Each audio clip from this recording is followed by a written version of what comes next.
the topic that seems to be quite relevant under the circumstances is the eternity of the soul. What dies, what doesn't die, what remains, where does it remain, how does it remain? What is that whole idea of life after death? Actually, life after death is a little confusing, that expression. I mean, to say someone died, but is he still alive, sounds like an oxymoron. If he died, he's not alive. And if he's alive, then he didn't die. So that's where the question presented in that way becomes impossible to deal with. So let's rethink that. The Torah says that after eating from the tree of knowledge, man was told, Adam was told, that from dust you are and to dust you will return. What is from dust? What comes from dust? You go back a little bit in the description of creation. It says God formed the body of a human being from the dust. It was inert. It was not alive. But then God breathed into it a living soul, and the body came alive. In other words, the body lives off the energy of the soul. The soul is a living entity, a dynamis, and it gives life to the body when they're brought together. Actually, there are two souls. One is the natural soul, the human soul, which was created when God said, "Let us make man." The angels did not agree, so God went ahead and created man without the angels. The angels objected because they knew that man would have free choice and would be capable of sinning and even attracted to sin. Why would God create such a being? So the angels said, we can't relate to this. So God created the human being without the angels and told the angels that they will eventually appreciate the greatness of a human being. So that is the natural soul, the soul that gives life to the body, the soul that gives us our human personality, our human understanding, our orientation to the rest of creation, because we are also created. So God created light by saying, "Let there be light." God created the human soul by saying, "Let there be man," or "you man." But then there's also the godly soul. Concerning the godly soul, it doesn't say that God created it through words. It says he breathed it into man, into Adam. That's a different soul. That comes not from words or the breath used for words. It comes from a deeper breath, a more essential breath, the breath you can't live without.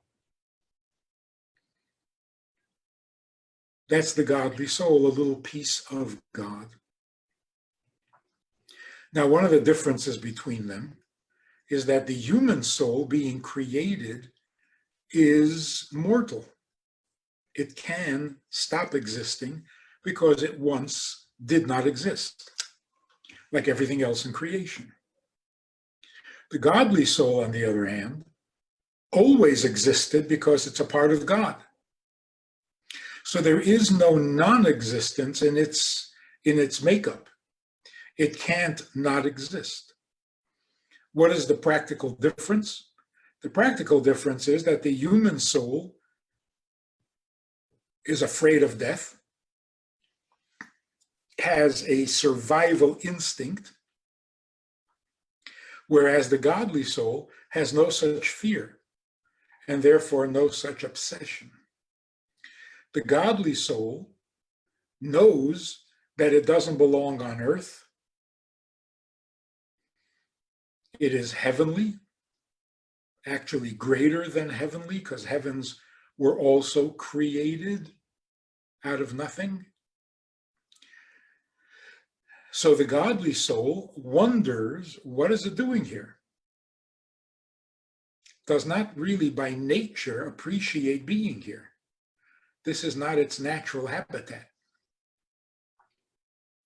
But once it finds its mission, once it is told that it is here on a mission to serve God's purpose, then of course it accepts that mission and does it gladly, enthusiastically. So for all practical purposes, the animal soul is what makes us think. The human soul, and it's also called animal soul because it animates the body. It also has something similar to the animal in that it is drawn downward. It finds its pleasure in things beneath itself. Like a human being getting pleasure from food. Now, food is a much lower level of creation. It's a vegetable, a mineral, even if it's an animal. It's all below the human being, and yet that's where we get our pleasure. So the human soul has a human understanding, which means, very simply, it takes itself for granted, its own existence. I'm real. God, I don't know. I heard about it. I maybe even believe it. But my reality base is me. I am for sure, and I might choose to believe in God. But God is extra natural, something other than my nature. That's the human soul. The human soul taking itself very seriously, also by extension, takes its needs very seriously. If I need something, don't get in my way. Even if I want something, don't get in my way. And if I desire something, you definitely shouldn't get in my way. That is the nature of the human soul. And that's why human beings have a hard time getting along. My existence is threatened by your existence. My needs are threatened by your needs. Ironically, it's because we both have the same needs. What should bring us together, theoretically, we have common needs, so we understand each other. Shouldn't that help us get along? Well, actually, having common needs means there are a lot of things we're going to fight over. And that's why a marriage is best and most successful when the man has masculine needs and the woman has feminine needs. When they become too much alike and they start needing the same thing, there's trouble in paradise. So because we have the same needs, we become competitors. Your existence with your needs, with your appetites, with your passions is a threat to my needs and my appetites and my passions. It takes moral fiber, it takes intelligence and maturity to work myself past that threat and actually like people. Instead of being threatened by them, I find how their existence enhances my existence. So I actually need them and love them, but because they serve a positive function in my existence, which means it's not pure altruism. That's the human soul. Now, when a person passes away, the human soul is judged. Did it accomplish? Did it serve the purpose for which it was created? Did it acquire morality, godliness, goodness, and holiness? If it did, then it continues to live. It does not die. To quote a famous poem, life is real, life is earnest, and the grave is not its goal. From dust you are, and to dust returneth, was never spoken of the soul. Only the body dies, because the body comes from dust. At the end of life, it goes back to dust. But what does end of life mean? The end of borrowed life for the body. During life, meaning the body's life, it borrows life and energy from the soul. When body and soul go their separate ways, the body goes back to where it came from, which is natural and necessary.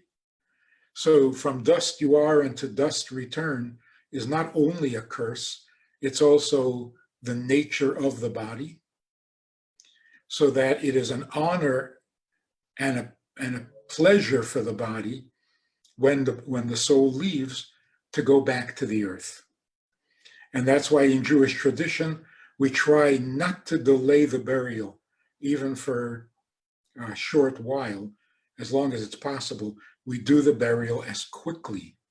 Because once the body has no soul, its place is in the earth, which is why we don't do cremations. So the body goes back to where it came from. What happens to the soul? And there are two souls. So certainly the godly soul goes back to where it came from. It's a part of God, a little piece of God. It goes back to God and is reabsorbed into God. What happens to the human soul? So here's what we accomplish in the course of our lifetime. If we do good, if we serve God, if we perform mitzvahs, if we live in the service of God, then the animal human soul has become a tool for godliness. Because without the animal soul animating the body, we can't do any mitzvah. You cannot give charity without a body. You can't eat matzah without a body. You can't light a Shabbos candle. You can't go to the mikveh without a body. So when the body serves that function, it acquires divinity, which is also eternity, immortality. So parts of the soul, the human soul, that cooperated with the godly soul in performing the mitzvahs, that part of the human soul now joins the godly soul in heaven.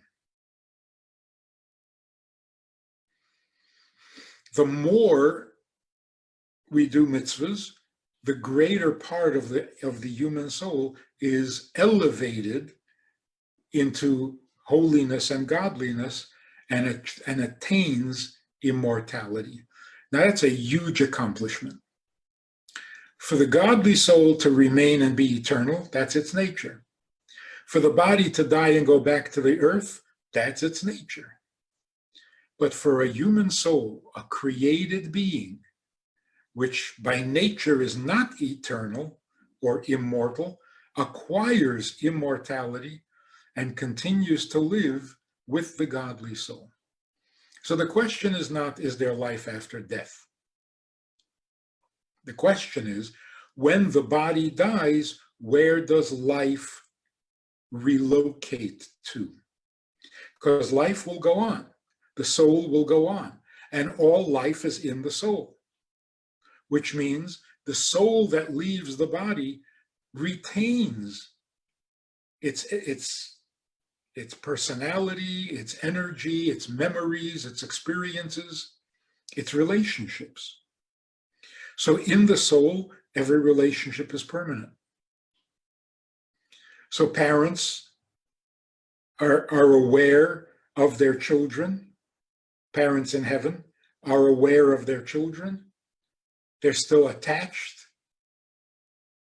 Parental love and devotion doesn't end or die. The child's growth and success and morality is still crucially important to the godly soul of the parent and of the family member, husband and wife. It's all important because life doesn't die. Do you have to really be religious and make a leap of faith to believe that life doesn't die? No, life doesn't die. Energy does not disappear. It doesn't stop existing. It can relocate. It can transform. It can take on another structure, but it can't stop existing. So life does not die. How much does the soul retain? Well, hopefully all good memories, all good experiences remain. The negative experiences, the bad stuff, the unholy pleasures that the body engaged in, dragging the soul with it, that gets erased. And in fact, that is the purpose of death. When human beings became capable of sinning, they also needed to be mortal, because what dies is the unholiness. So let's take a look at life coming and life going, the beginning of life and the end of life. In the beginning of life, King David says in Tehillim, "My mother and father abandoned me, but God gathered me in."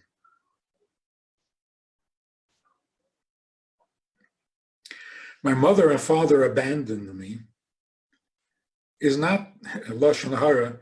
He's not bad-mouthing his parents and revealing secrets from home.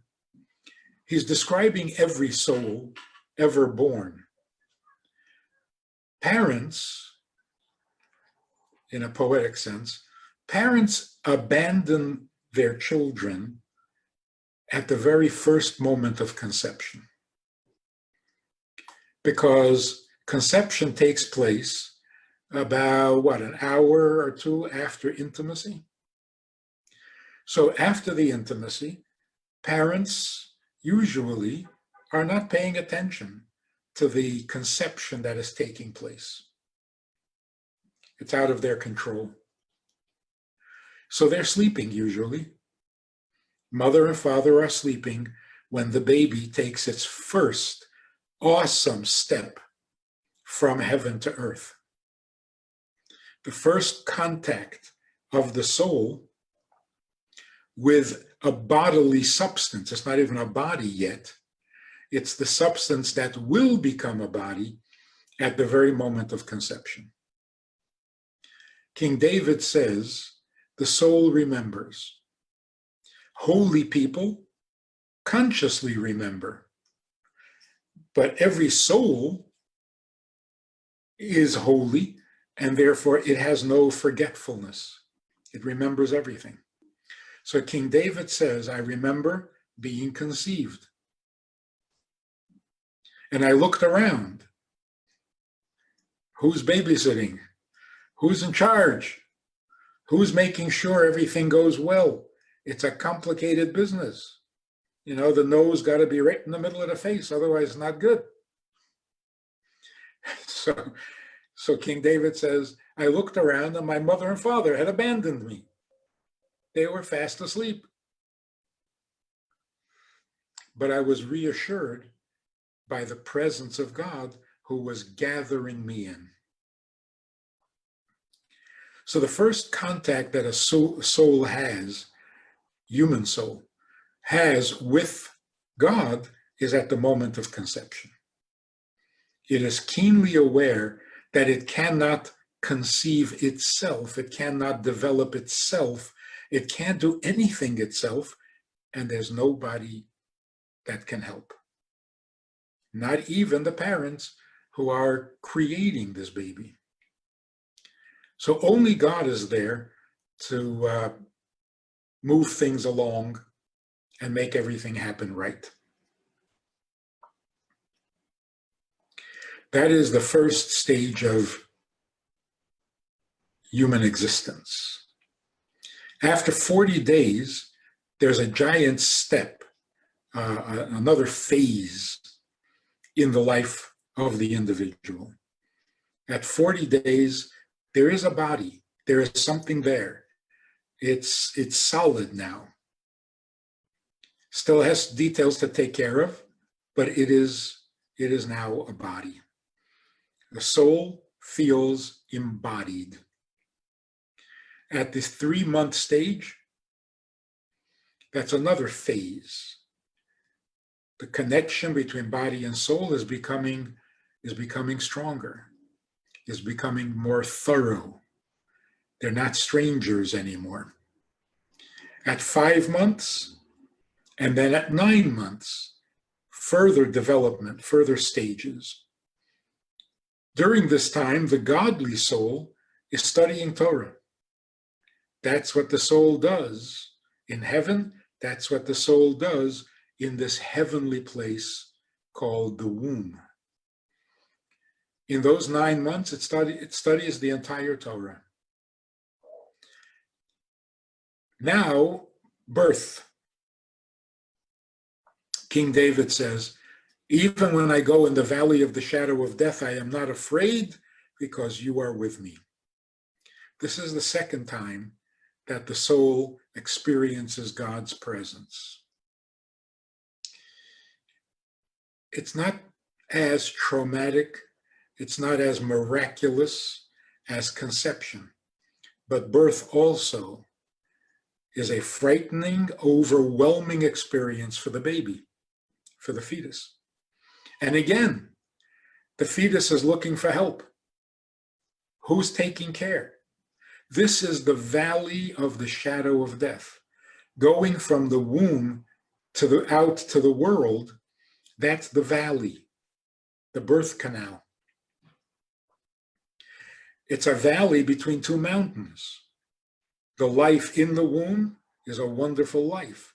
Life outside the womb is strange and exciting. But in between, there is a valley, and it's scary. There is a shadow of death.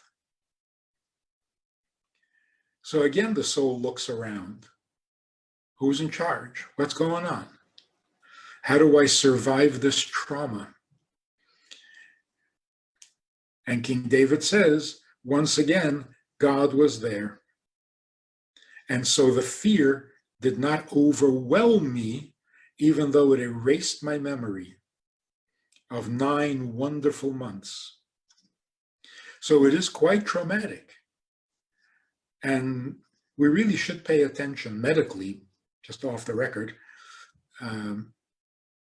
Every child goes through a terrible trauma being born. Physical trauma, certainly emotional trauma. So it should be treated. Something should be done to calm the baby and to ease that transition. So now the baby is born, and its hold on its new life, breathing on its own, is a little tenuous. For 30 days, we don't know whether this child is viable. So after 30 days, that's another phase of connectedness between body and soul. So at birth, the body and soul are completely connected. The question is, how strongly? Is it permanent in terms of a lifespan? So at the end of 30 days, it is permanent. Now the soul begins to take on a life, to function as a body and soul combo. So life comes to the body, comes into the world in stages. Even then it's traumatic. Imagine if it all happened in one moment.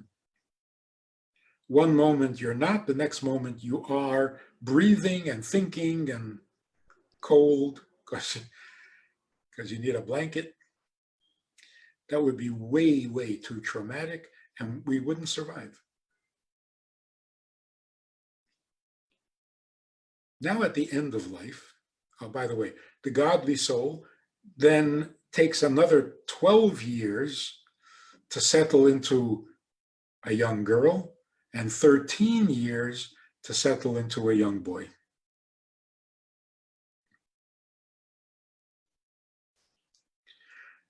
This comedian says, Jewish comedian, of course, he says, Nicole Kidman. In her last name, I detect a tiny little bar mitzvah. Kid, man. Before your bar mitzvah, you're a kid. That today you are a man. So the godly soul takes a longer time to merge with the body because they're so different. The human soul is not that different because it's also a creation. So you might say that the human soul is a spiritual creation, the human body is a physical creation, and bringing them together is something of a miracle. We actually make a blessing, thanking God for this constant miracle of merging body and soul when they are so inherently and essentially different. But they're both creations. The godly soul is of a completely different cut. And therefore it takes longer for the godly soul to completely permeate, settle into the body.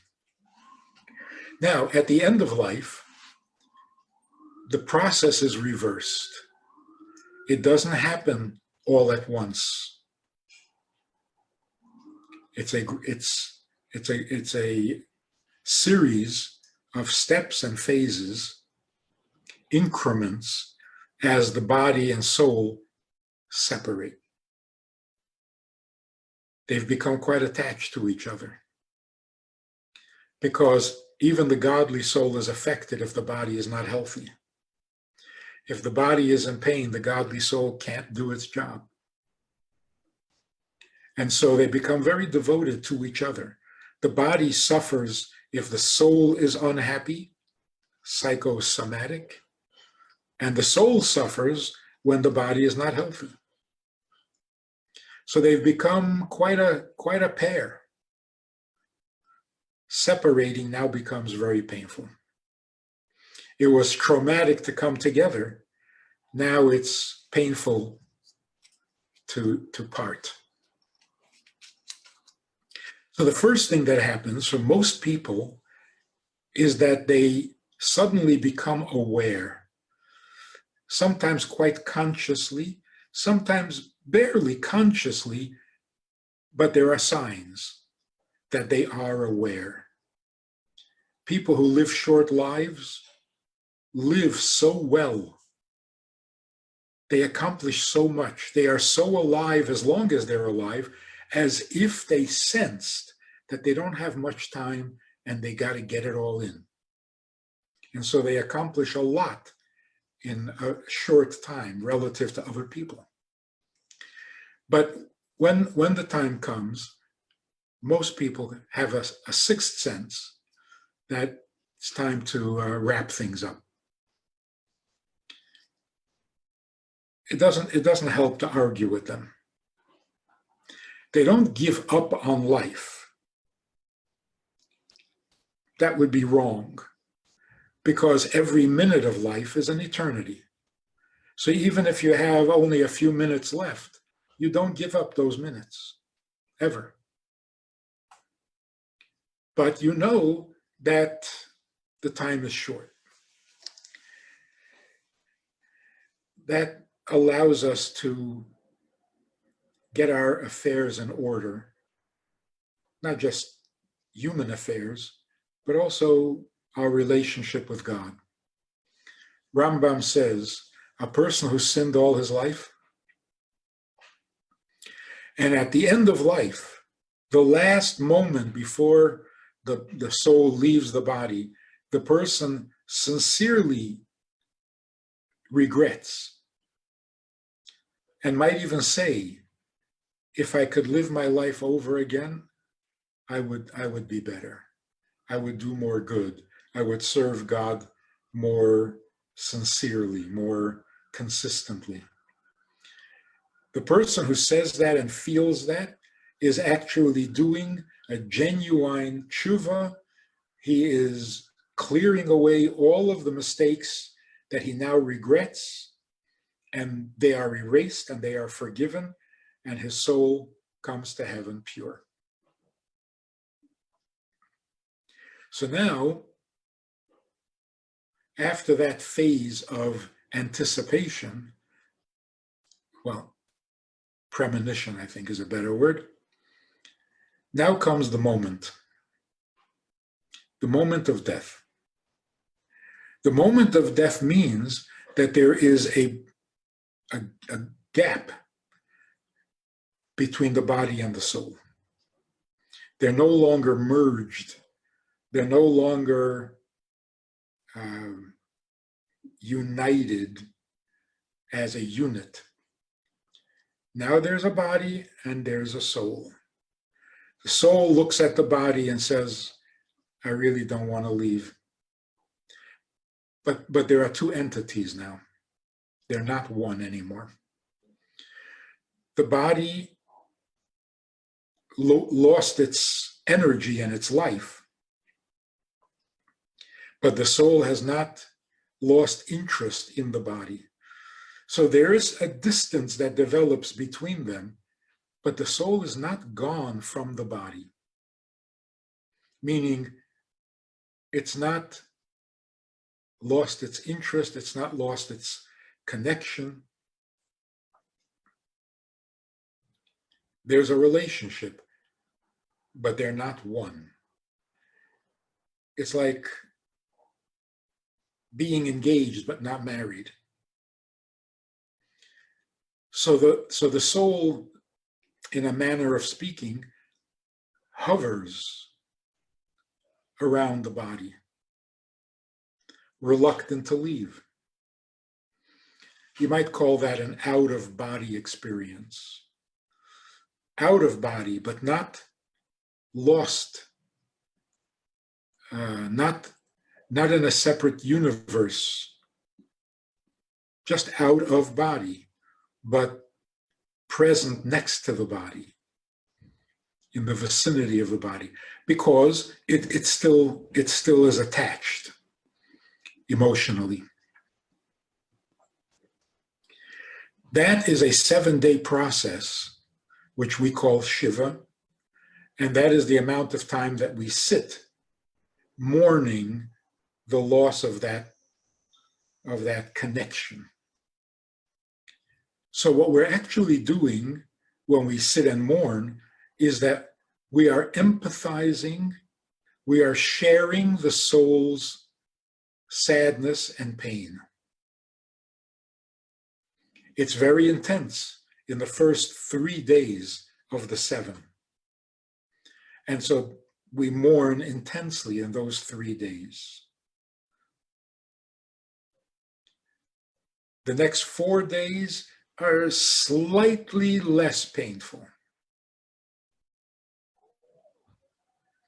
And so the mourning also lightens up a little bit. In some traditions, you don't visit a bereaved person in the first 3 days. The soul's trauma is too intense for even consoling visitors. In the last 4 days, visitors are welcome. Sharing the grief is now possible. In the first 3 days, It's too painful to even share. Today, and particularly in the Chabad community, we visit in the first 3 days as well. But there is a difference, right? Then there's a 30-day period. The soul is getting comfortable in its new location. It's going back to being a soul without a body, as it always was, the godly soul, and the part of the human soul that has now become eternal. By the end of 30 days, the soul is pretty much certainly accepted its new condition, but it's also getting adjusted and comfortable. And that takes up to a year to make that transition complete. Up to a year. For some people, it is very short. The soul remained innocent and pure throughout its life. Going back to being a soul in heaven is like riding a bicycle. You never forget. So some souls come back to heaven, and it's as if they never left. They pick up where they had left off, and they're back to being a soul in heaven, and they are a soul like all other souls. They feel comfortable. They feel at rest. That's what we mean by rest. May he rest in peace. There's no real rest. The soul is not inert. It's living, it's moving, it's alive, and it's experiencing all sorts of intense emotions and newfound wisdom. So it's certainly not just sitting there at peace. But what we mean by rest and peace is enjoy being a soul. Sometimes the soul has a hard time. It can't let go of its earthly pleasure. It thinks in terms of earth. It thinks in terms of body.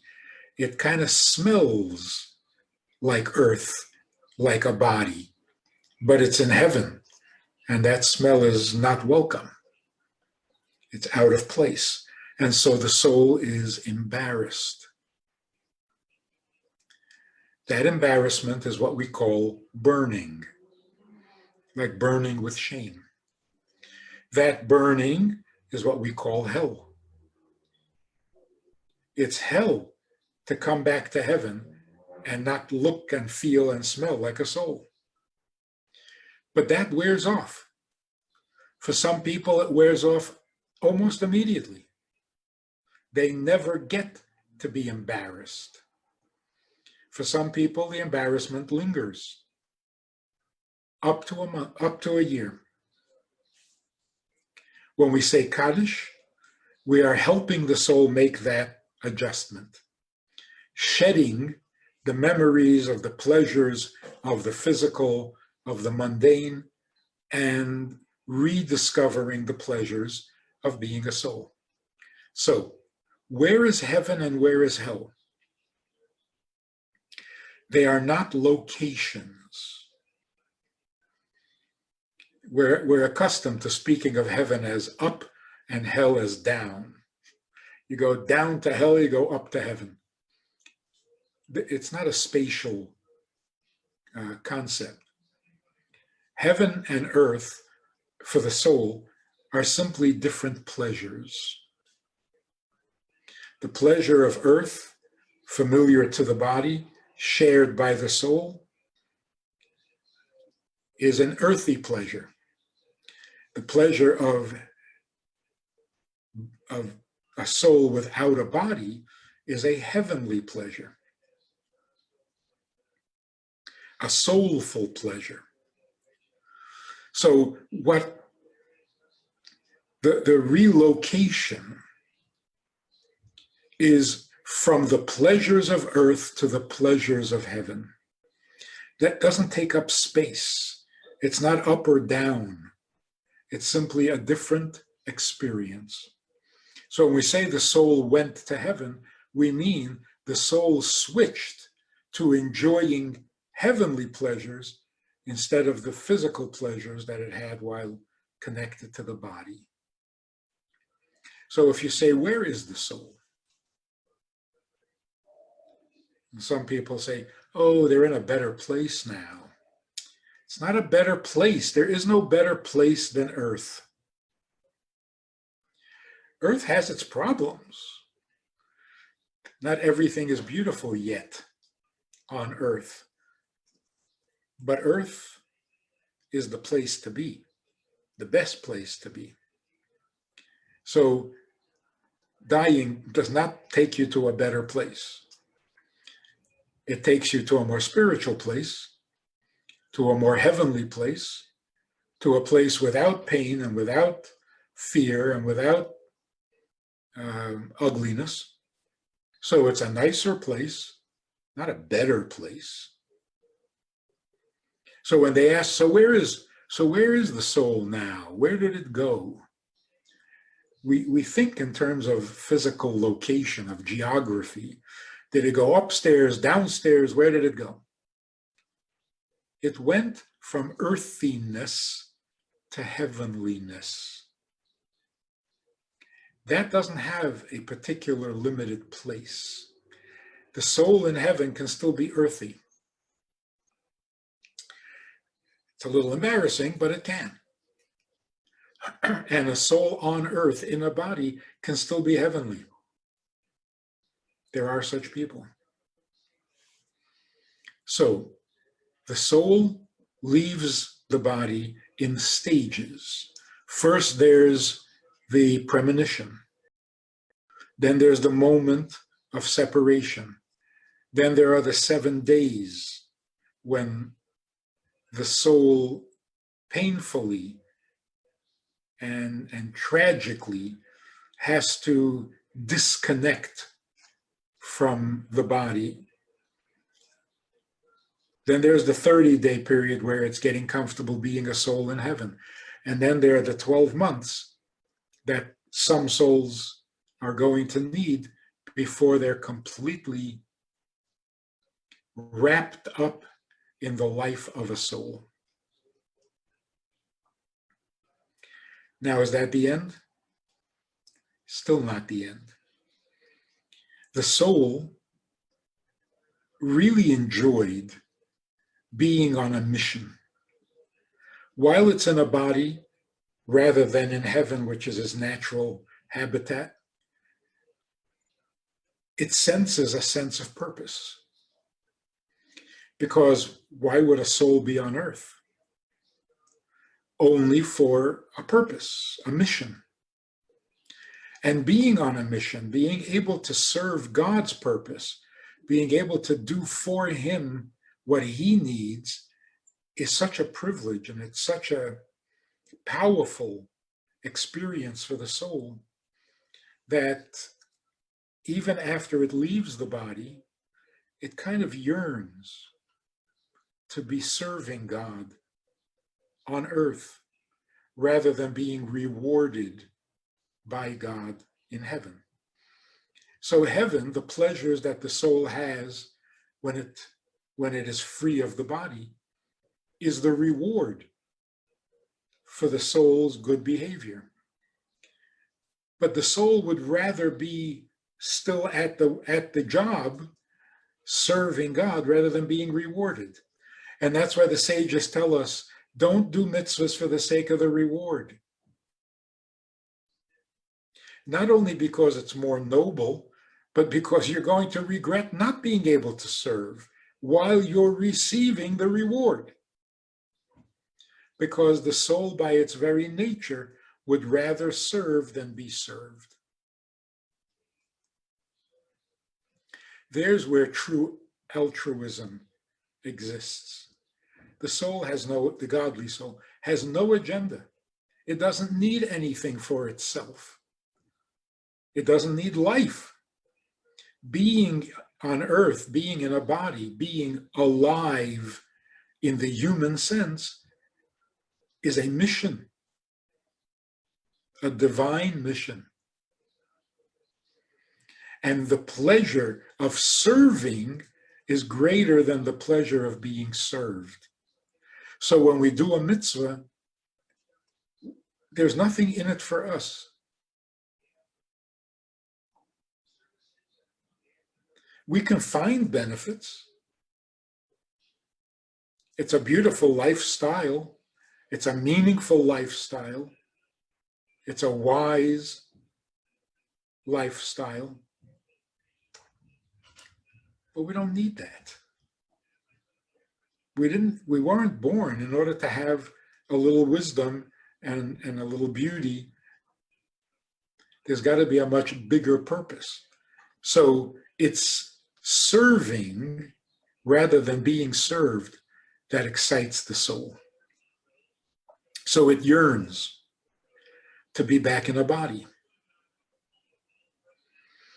When the children continue the goodness that the parents believed in, that the parents taught the children, wished for them, and so on, when the children are still doing good and serving God, that gives the soul a greater pleasure than the pleasures that are natural to heaven. Knowing that the children are still making earth a godlier place gives the soul great pleasure, because the soul would love to be doing that itself. So that's why on the Yizkor memorial prayer, when we say Yizkor for a departed parent or grandparent or sibling, we offer, without promising, we offer to give charity on their behalf. Because the one mitzvah that the soul in heaven misses the most is charity. In heaven, there's no charity. Nobody needs you. Everybody's got their own reward and enjoying their own pleasures. But on earth, God created this imbalance where one person needs another, and the poor man needs help from the wealthy man, and the wealthy man needs the poor man to give him the opportunity to serve God. So we offer to give charity on behalf of those souls so that they feel like they're still influencing life on earth. That also is a great pleasure for the soul. Now, eventually, and we don't often speak about this because this is a whole nother realm of reality. Eventually, every body, the physical body that hosted a soul, and together they served God, the body has not received its reward. So if the soul goes to heaven and is rewarded for the mitzvahs that it performed, what about the body? Can't do a mitzvah without a body. So justice demands that somewhere, sooner or later, the body has to get its reward. Going back to the earth is not its reward. That's its nature. That's why we have to believe that after Mashiach comes, and when the world becomes a perfectly moral, godly place, the souls will leave heaven and come back to earth. How will they come back to earth? They will re-enter the body that they had with which they performed the mitzvah, in which they served God together. That's known as the resurrection. The dead bones, the dry bones will rise again. The body will come back together, just like it can decompose, it can also recompose. Well, not it can, but God can make it recompose after it had decomposed. It will come back together exactly as it was while it served God. The soul that it had will come back to it, and together they will be given the true reward. The reward in heaven is only partial and therefore temporary. This means that for all the years that the soul was in heaven, like, for example, Avraham and Sarah, all those years, 4,000 years, they're waiting to come back into their bodies, which means the soul never completely gives up on its body. There's something awesome about what's happening in the world today. People who die today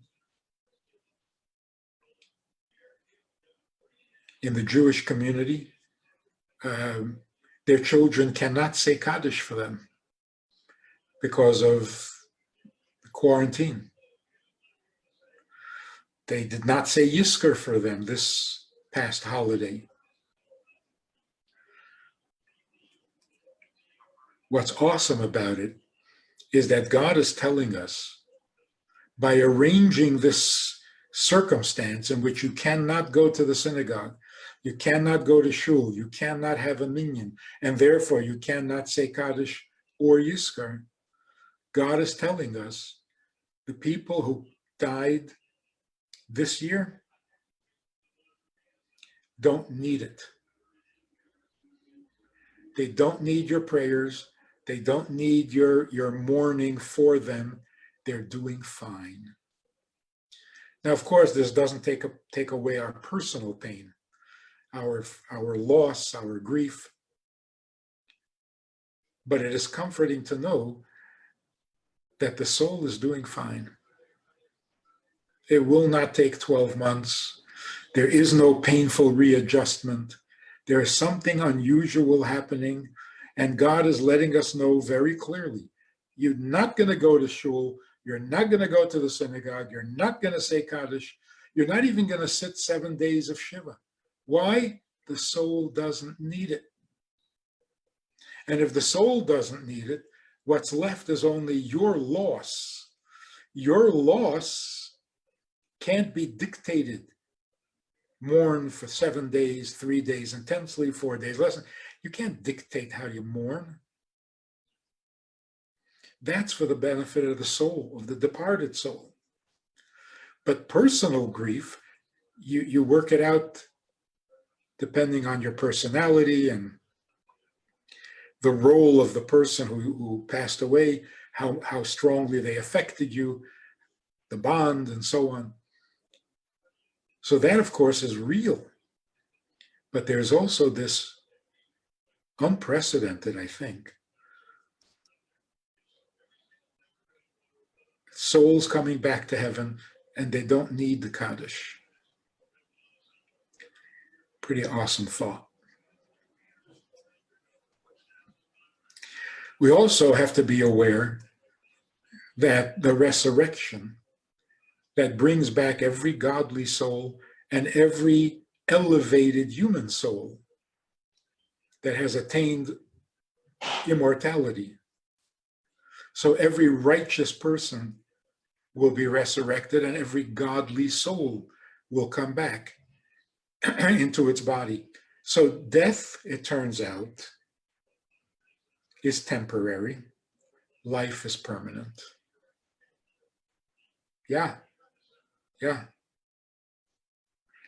We are so convinced that death is permanent and life is temporary that we've really cheated ourselves out of some enthusiasm for life.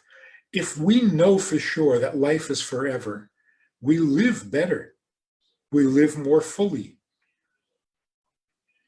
Being convinced that life is temporary, it drains some of the enthusiasm out of life and gives death too much significance. You know, we're all going to end up there. That's where everybody goes. Death is unavoidable. A terrible attitude. Death will happen when it's supposed to happen. Until that moment, we don't care. We're not interested in death. We're interested in life. And we shouldn't be afraid of death. We should be afraid of life. A day of life is awesome. You know, remember the expression, a mind is a terrible thing to waste? You can't waste a mind, but you can waste a day. And a day is a terrible thing to waste. You don't waste a mind. You destroy it. If you don't use it properly, you're killing it. Your brain cells are dying. But the amazing effect that being quarantined has had on so many people. You know what the biggest blessing is? Of course, you get to stay home with your family if you have a family. You get to know your children if you have children. You get to know your spouse. You thought you did, but you don't. Until you're quarantined together, you don't really know each other. But even beyond that, you get to know yourself.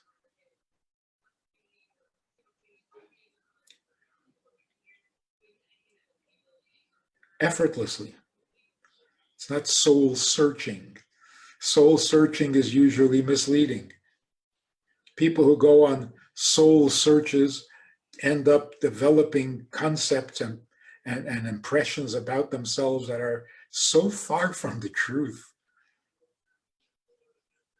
They either exaggerate their faults way beyond out of all proportion, or they exaggerate their importance and their talents and their preciousness way out of proportion.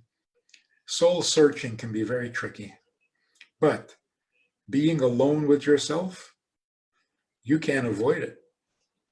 You're staring yourself in the face, and you get to know yourself. It's a very maturing, sobering experience. You see things about yourself that are horrifying. I thought I outgrew that a long time ago. Obviously, I haven't. I thought I was good at this. I'm obviously not. And then you see the good stuff. How did I get to be a head of a family? How did I get to be the mother of these incredible kids? Why did God entrust me with such an important mission? You get to see yourself in a very different and more realistic light. So, death is temporary. Life is permanent. And life does not happen at work. Life does not happen in the streets. Life does not happen in the park. Life does not happen on an airplane.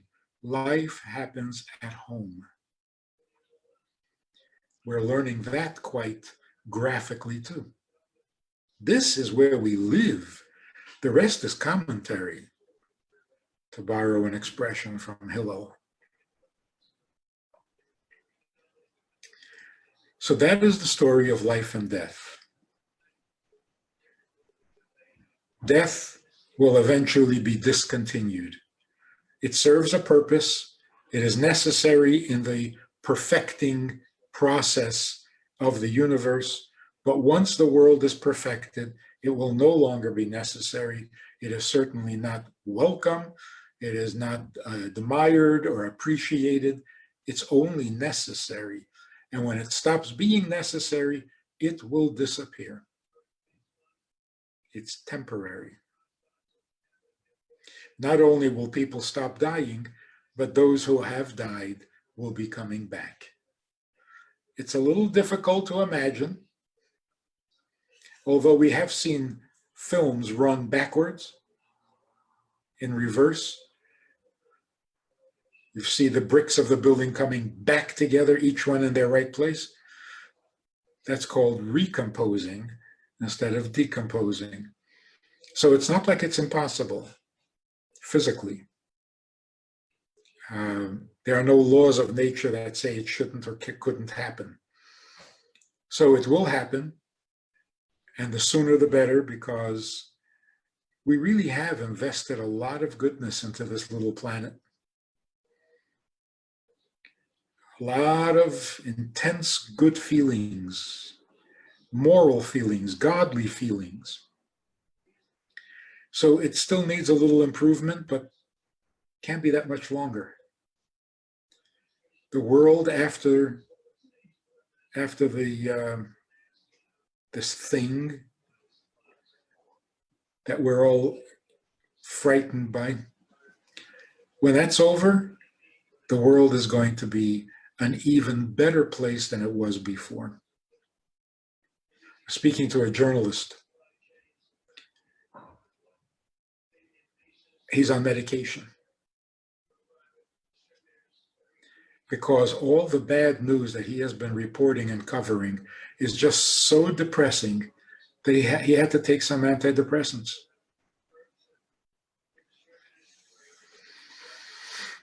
But all of that is going to end.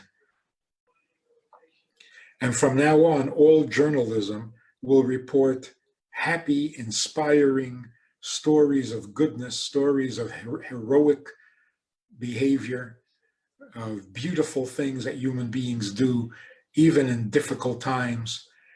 That's going to become the news. We don't want to hear about pain. We don't want to hear about bad guys. We want to hear about godliness.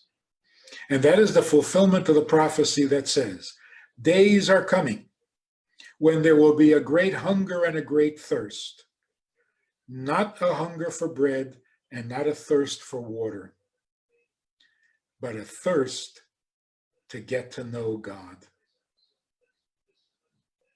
This is the time. If you want to describe the 21st century, this is what we're talking about. We have bread and we have water. We're not hungry for that. We have any pleasure we want, and we have it endlessly, infinitely, without any restrictions, and we don't want it. It's not doing it for us. We want to get to know our purpose and our mission, which means we want to hear God's instruction. We want to know what He needs from us, because we would rather be needed than be needy. That is the story of life and death.